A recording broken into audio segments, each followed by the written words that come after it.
You know, 5 years ago when ground was broken for a branch campus of the University of North Texas, the goal of making it a standing free, degree-granting institution seemed pretty far way off. And today, as the University of North Texas Dallas class of 2014, whoop, can tell you the future is here. And it's a personal pleasure of mine to be able to assign that legislation that you and Helen lovingly guided through the legislative process, Senate Bill 629, allowing UNT Dallas to become its own institution. It is a pleasure to be here today to celebrate Representative Alonzo with your community and with all that are sitting here around this building. This new chapter in the history of higher education in North Texas, for that matter, as Lee shared with you, higher education in this state. We're celebrating the next chapter in the lives of countless Texans who are going to get their head start. Emily is a great example of that, of a young lady whose life is forever changed because she had the opportunity to be able to come close to home, to a place she could afford, to a place where that degree will be earned. I'm confident that this community is going to inspire this, or I should say that this campus is going to inspire this community for incoming freshmen straight out of those Roosevelt and Kimball and South Oak Cliff and Oak Cliff high schools. Oh yeah, and Wilmer Hutchins too. And,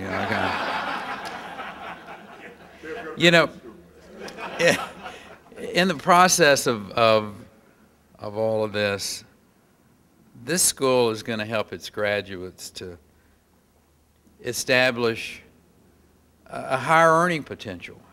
I mean, the idea that kids really understand the difference that it makes between just finishing that high school degree and going on and getting a degree from an institution of higher learning is such a powerful thing.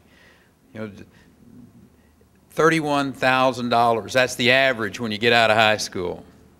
You go on to an institution of higher learning, it's $56,000 as the average, and the sky's the limit. Brett, you're a great example of it. That key that was placed in your hand when you graduated from UNT a few years back, it was a powerful moment. I bet professors here today would agree that there is no limit to what the graduates of this school will be able to attain. Campuses like this are launching pads for improved lives, where people can get a fresh start, fully engage in the learning community. Campuses like this are the incubators for the kind of workforce that's helping Texas lead the nation in exports and job creation. Students who graduate from UNT Dallas won't just be competing with the graduates from over at UTD or UNT at Denton, not just with the kids who are getting out of Baylor. They're going to be competing with folks who graduate that same year from Shanghai and China and Taipei, London, England, Istanbul, Turkey. Our kids are going to be competing in the global marketplace. So as our students broaden their minds and enrich their prospects, they also strengthen our economy. They make our state more competitive for jobs and investment. As this economic turmoil continues to make the world uneasy, Chief, we're blessed in Texas.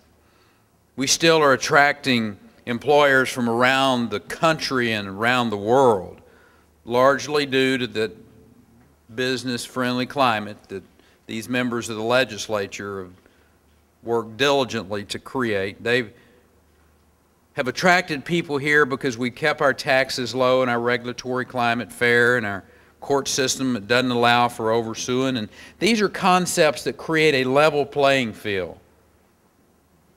They impress employers with the legendary work ethic of the Texas people. And I might add, as you were saying, Helen, that constantly improving technical ability developed at schools just like UNT Dallas. So as the world economy becomes even more complex and the advancement of technology accelerates, you're absolutely correct, Senator, that those emerging technology funds need to come to places and be partners with schools like UNT Dallas.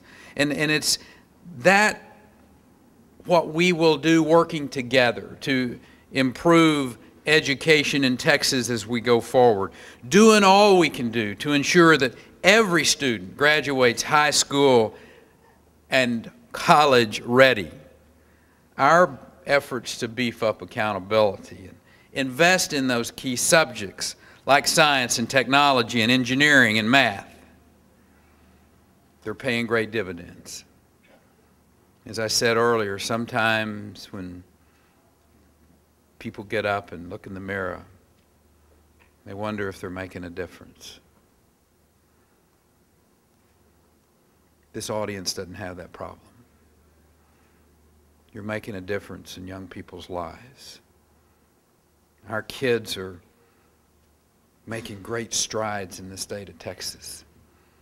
I'm so proud of what we're seeing, Helen, as student participation up 170% in the AP placement test over the last 9 years. Number of passing grades up 140%. Texas has one of the highest overall numbers of students taking the SAT in the nation. We're challenging our students. The percentage of first-generation college students taking that exam is higher than the national average. And they're not just taking the test. They're going on to school, they're making a difference, and they're making a better life. For the fall of 2008 to the fall of 2009, Brett, we were talking, enrollment in higher education across our state jumped more than 100,000 students. That's 100,000 Texans' lives who's going to be changed forever. That's the largest over 1 year increase in our state's history. Texans are hungrier for higher education than ever before, and their timing couldn't be any better.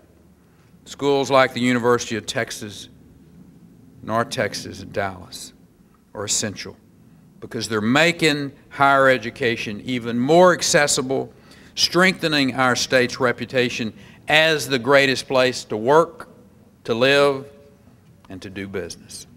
I congratulate you on this incredibly worthy project, and I look forward to the many great things, John, that are going to emanate from this campus. God bless you.